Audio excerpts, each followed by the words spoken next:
ಚಳಿಗಾಲದಲ್ಲಿ ಸ್ವಲ್ಪ ಕ್ರಿಸ್ಪಿಯಾಗಿ ಕ್ರಂಚಿಯಾಗಿ ಇರೋ ಅಂಥದ್ದು ಏನಾದರೂ ಒಂದು ತಿನ್ನಬೇಕು ಅನಿಸುತ್ತೆ ಟೀ ಟೈಮ್ಗೆ. ಅಂಥ ಟೈಮಲ್ಲಿ ಡೀಪ್ ಫ್ರೈ ಮಾಡ್ಕೊಂಡು ತಿನ್ನೋ ಬದಲು ಈ ಥರ ಶಾಲೋ ಫ್ರೈ ಮಾಡಿಕೊಂಡು ಸುವರ್ಣಗಡ್ಡೆ ಫ್ರೈ ಮಾಡಿಕೊಂಡು ತಿಂದರೆ ತುಂಬ ಚೆನ್ನಾಗಿರುತ್ತೆ ಮತ್ತು ಇದು ಹೆಲ್ತಿಯಾಗೂ ಇರುತ್ತೆ. ಹಾಗೆ ಫ್ರೆಂಡ್ಸ್, ನನ್ನ ಚಾನಲ್ ನೋಡ್ತಾ ಇರೋರು ಸಬ್ಸ್ಕ್ರೈಬ್ ಮಾಡ್ಕೊಳ್ಳಿ. ಹಾಗೆ ನನ್ನ ರೆಸಿಪಿ ನಿಮಗೆ ಇಷ್ಟ ಆದರೆ ಒಂದು ಲೈಕ್ ಮಾಡಿ. ಎಲ್ರಿಗೂ ನಮಸ್ಕಾರ. ನಮ್ಮನೆ ಅಡುಗೆ ಚಾನಲ್ಗೆ ನಿಮ್ಮೆಲ್ರಿಗೂ ಸ್ವಾಗತ. ಸುವರ್ಣಗಡ್ಡೆ ಅಂದರೆ ನೀವು ಕೇಳಿರ್ತೀರಾ. ನಮ್ಮ ಕಡೆ ಇದಕ್ಕೆ ಸುವರ್ಣಗಡ್ಡೆ ಅಂತಾರೆ. ಇದಕ್ಕೆ ನಿಮ್ಮ ಕಡೆ ಏನು ಹೇಳ್ತಾರೆ ಕಮೆಂಟಲ್ಲಿ ಕಮೆಂಟ್ ಮಾಡಿ. ಫ್ರೆಂಡ್ಸ್, ಇದನ್ನು ಕಟ್ ಮಾಡೋದಕ್ಕೆ ಮುಂಚೆ ಕೈಗೆ ಎಣ್ಣೆ ಹಾಕ್ಕೊಳ್ಳಿ. ಇಲ್ಲ ಅಂದರೆ ಕೈಯೆಲ್ಲ ಒಂಥರ ಚುರ್ಚುರ್ ಅಂತ ಇರುತ್ತೆ. ಈ ಥರ ನೀವು ಅದರ ಮೇಲಿನ ಸಿಪ್ಪೆ ಎಲ್ಲ ತೆಗೆದು, ಇದು ಬರೀ ಮಣ್ಣು ಇರೋದ್ರಿಂದ ಸಿಪ್ಪೆ ಸ್ವಲ್ಪ ಡೀಪಾಗೇ ತೆಗೀರಿ. ಹಾಗಾಗಿ ಇದನ್ನು ನೀವು ಸ್ಲೈಸಾಗಿ ಕಟ್ ಮಾಡಿಕೊಂಡು ನಿಮಗೆ ಯಾವ ಆಕಾರದಲ್ಲಿದೆ ಆ ಥರ ಕಟ್ ಮಾಡ್ಕೊಳ್ಳಿ. ಇಲ್ಲಿ ನಾನು ಶಾಲೋ ಫ್ರೈ ಮಾಡ್ತಾ ಇರೋದ್ರಿಂದ ಸ್ಲೈಸಾಗಿ ಕಟ್ ಮಾಡ್ಕೊಂಡಿದ್ದೀನಿ. ಹಾಗೆ ಇದು ತೀರಾ ದಪ್ಪ ಬೇಡ, ತೀರಾ ಸಣ್ಣ ಬೇಡ, ಮೀಡಿಯಮ್ ಸೈಜಲ್ಲಿ ಕಟ್ ಮಾಡ್ಕೊಳ್ಳಿ. ಎಲ್ಲ ಕಟ್ ಮಾಡಿಕೊಂಡು ಇದನ್ನು 2-3 ಸತಿ ತೊಳೀರಿ. ಯಾಕಂದರೆ ಇದರಲ್ಲಿ ತುಂಬ ಮಣ್ಣಿನಂಶ ಇರುತ್ತೆ.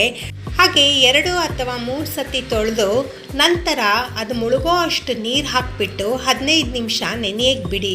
ನಂತರ ಅದಕ್ಕೆ ಮಸಾಲೆಗೆ ಏನೆಲ್ಲ ಬೇಕು ನೋಡೋಣ.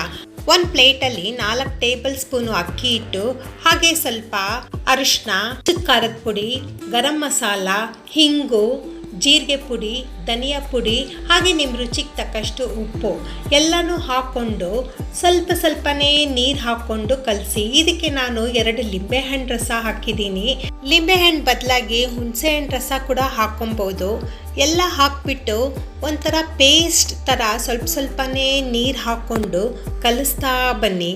ಆವಾಗ ಅದೆಲ್ಲ ಕ್ಲೀನಾಗಿ ಅದು ಹೊಂದ್ಕೊಳ್ಳೋ ಥರ ಕಲಿಸಿ. ಫ್ರೆಂಡ್ಸ್, ಯಾರೆಲ್ಲ ನನ್ನ ಚಾನಲ್ ನೋಡ್ತಾ ಇದ್ದೀರಾ ದಯವಿಟ್ಟು ಸಬ್ಸ್ಕ್ರೈಬ್ ಮಾಡ್ಕೊಳ್ಳಿ. ಹಾಗೆ ನನ್ನ ರೆಸಿಪಿ ಇಷ್ಟ ಆದರೆ ಲೈಕ್ ಮಾಡಿ. ನನ್ನ ರೆಸಿಪಿ ನೀವು ಮನೇಲಿ ಮಾಡಿ ಹೆಂಗೆ ಬಂದಿದೆ ಅಂತ ಕಮೆಂಟ್ ಸೆಕ್ಷನಲ್ಲಿ ಕಮೆಂಟ್ ಮಾಡಿ. ಸುವರ್ಣಗಡ್ಡೆ ಮುಟ್ಟೋದಕ್ಕೆ ಮುಂಚೆ ಕೈಗೆ ಮತ್ತೆ ಎಣ್ಣೆ ಹಾಕ್ಕೊಳ್ಳಿ.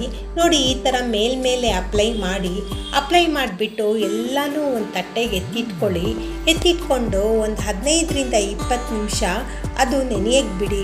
ಹಚ್ಚಿರೋ ಅಂಥ ಎಲ್ಲ ಮಸಾಲೆಯನ್ನು ಕ್ಲೀನಾಗಿ ಹೊಂದ್ಕೊಬೇಕು. ಹಾಗೆ ಅದು ಮಸಾಲೆ ಜೊತೆ ನೆನೆಬೇಕು. ಸೊ ಹಾಗಾಗಿ ಒಂದು 20 ಅಲ್ಲ ಅರ್ಧ ಗಂಟೆ ಆದರೂ ಪರವಾಗಿಲ್ಲ, ಅದು ಕ್ಲೀನಾಗಿ ನೆಂದುತ್ತೆ. ನಂತರ ಇದಕ್ಕೊಂದು ತಟ್ಟೆ ಮುಚ್ಚಿಬಿಟ್ಟು ಒಂದು ಸೈಡಿಗೆ ಎತ್ತಿಟ್ಕೊಳ್ಳಿ.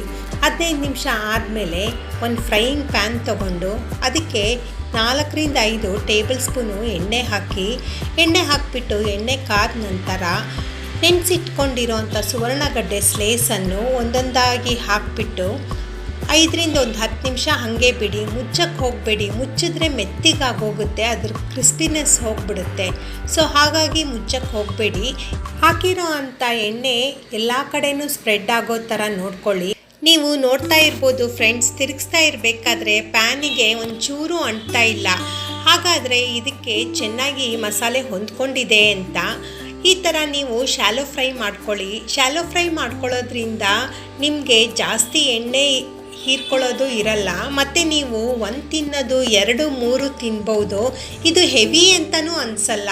ನೋಡಿ, ಈ ಥರ ನೀವು ತಿರುಗಿಸಿ ಶಾಲೋ ಫ್ರೈ ಮಾಡಿ. ಮತ್ತು ನಿಮಗೆ ಇದರಲ್ಲೇ ಅದು ಬೆಂದೋಗುತ್ತೆ. ನೀವು ಎಕ್ಸ್ಟ್ರಾ ಬೇಯಿಸಿ ಇದನ್ನು ಶಾಲೋ ಫ್ರೈ ಮಾಡಬೇಕು ಅಂತ ಅನಿಸಲ್ಲ.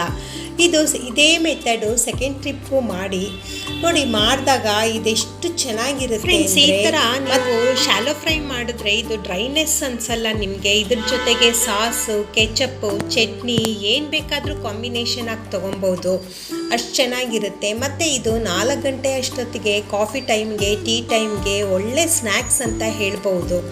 ಗೋಲ್ಡನ್ ಬ್ರೌನ್ ಆಗ್ತಾ ಇರೋಂಗೆ ತೆಗೆದ್ರೆ ಬಿಸಿಯಾಗಿ ತಿನ್ನೋದಕ್ಕೆ ತುಂಬ ಚೆನ್ನಾಗಿದೆ. ನೋಡಿ, ರೆಡಿಯಾಗಿದೆ ನಿಮಗೆ ಸುವರ್ಣಗಡ್ಡೆ ಫ್ರೈ.